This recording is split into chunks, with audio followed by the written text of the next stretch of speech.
SAT math scores are randomly distributed with a mean of 488 and a standard deviation of 114.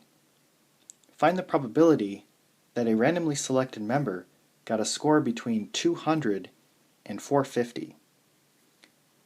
So we want to type normalcdf 200, 450, and then specify the mean and the standard deviation.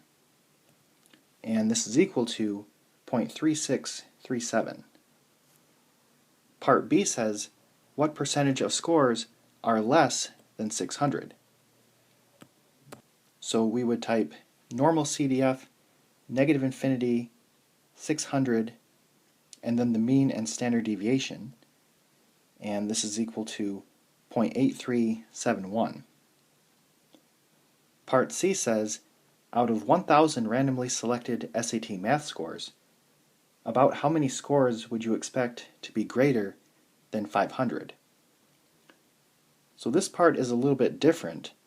It says, out of 1,000 and about how many scores. But let's look at the 500.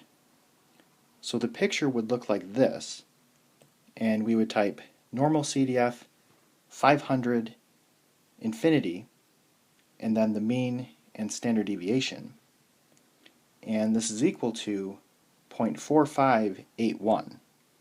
So 0.4581 is a percentage, and they are asking for about how many scores.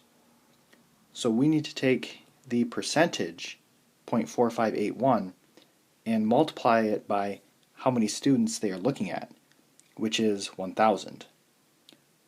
So 0.4581 times 1,000 is 458.1, and we round that to 458 scores.